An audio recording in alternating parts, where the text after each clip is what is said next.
दिनै दुलाराय बर' फरायसा आफादनि गाहाय मावख' बड'फा हाउसआव जोङो मोनसे गोनांथार आयदा फोसावनो थाखाय खौरां मेल लानाय जादों। आंजों बाहागो लाफानो हादों दुलाराय बर' फरायसा आफादनि लोगो हारिमु नेहाथारि बुदिराम बसुमतारी, मावख' नेहाथारि नितु बर'।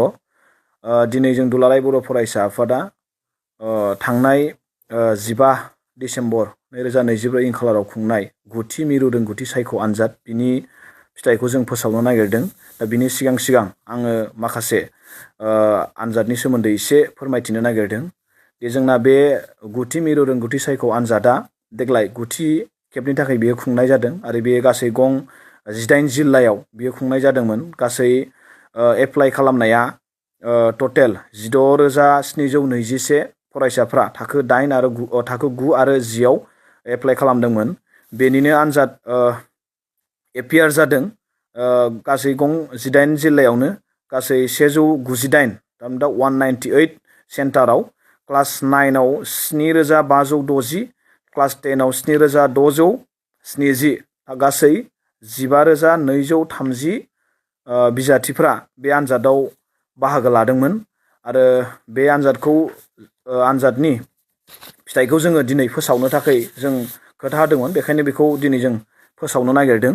दा बेयाव जोङो मोनफ्रोमबो थाखोआव टप 3 जों सायख'नाय जायो। आरोबाव टप 3 नि गाहायाव जोङो टप 5 जों सायख'नाय जायो।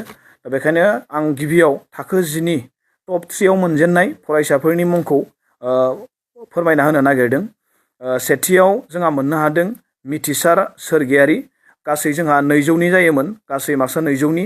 बिथाङा मोननो हादों 169, थामहिनबा 84.5 जौखोन्दो। बाथौ आश्रम हाइ स्कुल मेदाघाट बाक्सा जिल्लानिफ्राय। थाखो 10 आवनो नैथि मासियाव आवग्रिनो हादों नयनमणि बर'। गासै बिथाङा मोनदों 168। बिनिनो पार्सेन्टेजआ बिथाङा 84 जौखोन्दो। बिथाङा UN एकाडेमि तामुलपुरनिफ्राय, तामुलपुर जिल्लानि।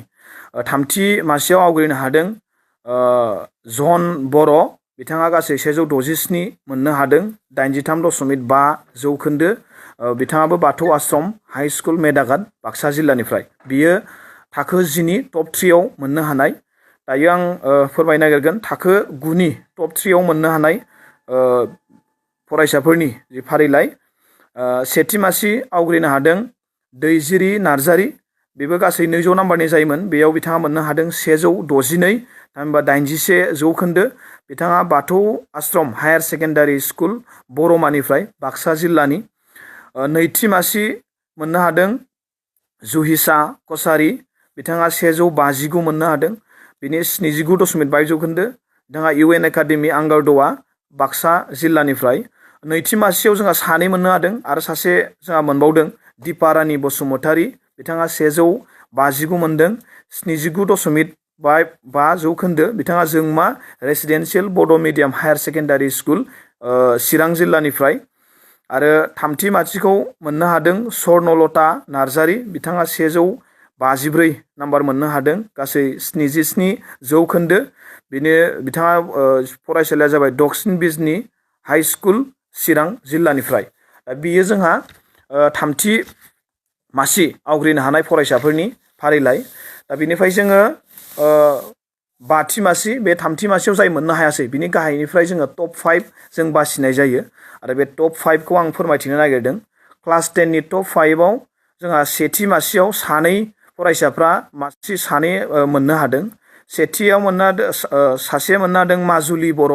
बिथाङा 166, 83 जौखोन्दो। खाग्राबारि जनता हाइ स्कुल उदालगुरि जिल्लानि। आरोबाव सेथि मासियावनो सासे मोननो हाबावदों चन्द्रिका रानि औवारि।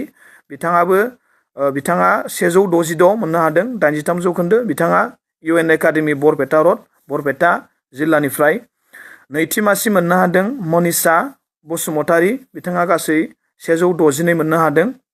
बिथाङा 81 जौखोन्दो। बाथौ आश्रम हाइ स्कुल मेदाघाट बाक्सा जिल्लानिफ्राय। थामथि मासि मोननो हादों ब्रजेन बर'। बिथाङा गासै मोनदों 160, 80 जौखोन्दो। बाथौ आश्रम हाइ स्कुल मेदाघाट बाक्सा जिल्लानिफ्राय। ब्रैथि मासियाव मोननो हादों शिल्पा ब्रह्म।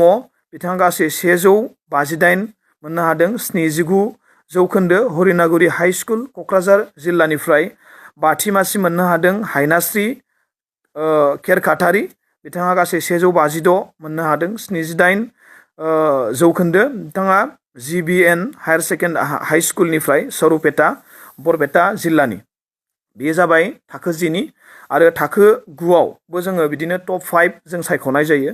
दा थाखो 9नि टप 5नि सेथि मासियाव मोननो हादों केनित ब्रह्म बिथाङा गासै 153 मोननो हादों 76.5 जौखोन्दो। केनित गार्लस हायार सेकेन्डारि स्कुल बिथाङा क'क्राझार जिल्लानि। नैथि मासि मोननो हादों पुजा रानि सोरगियारि बिथाङा गासै मोनदों 146 73 जौखोन्दो UN एकाडेमि थाइगिरखारि तामुलपुर जिल्लानि। थामथि मासि मोननो हादों नीलकमल बर' बिथाङा 144 मोननो हादों 72 जौखोन्दो UN एकाडेमि हासं कामरुप जिल्लानिफ्राय। मिथुन बसुमतारी बिथाङा 142 71 जौखोन्दो जोंमा रेसिडेन्सियेल बड' मिडियाम हायार सेकेन्डारि स्कुल बिजिनि चिरां जिल्लानिफ्राय। आरो बाथि मासियाव मोननो हादों लक्ष्मी दैमारि बिथाङा 140 मोननो हादों 70 जौखोन्दो UN एकाडेमि भकतपारा उदालगुरि जिल्लानिफ्राय।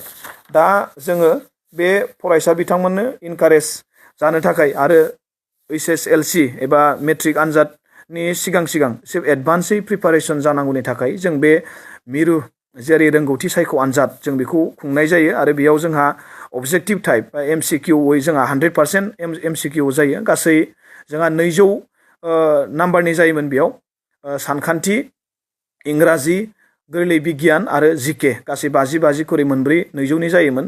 आरो बेयाव जोङो बे फरायसाफोरनो आरोबाव बांसिनै इनकारेज जानांगौनि थाखाय जोङो बान्था बिथांमोननो होनाय जायो।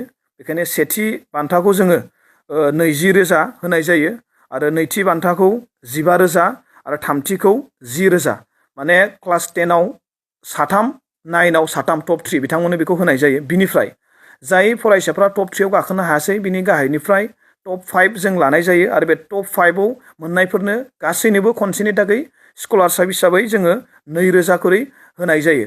आरो बे बान्थाखौ जोङो सिगां बोसोरफोराव दुलाराय बर' फरायसा आफादनि जि बोसोरसालिया जथुमा जों बेयाव होनाय जायोमोन। नाथाय बेखौ थांनाय बोसोरनिफ्राय जोङो एसे सिगाङावनो जोङो बेखौ आलदायै बिनि थाखाय बरायनाय बा मान बावनाय हाबाफारि लानानै जों खुंनाय जायो। आरो बेबायदिनो देग्लायबो होनो थाखाय जोङो दायो सावरायबाय थादों। बेखायनो बेखौ जोङो साननैसोनि उनाव जोंनि जायगा आरो थावनिजों लोगोसे खालारखौ जोङो फोरमायनाय जागोन। आरो साफ्रोमबो फरायसाफोरनिसिम जोङो बेखौ लाइजाम हरनानै जोङो बिथांमोनखौ हांख्रायनाय जागोन।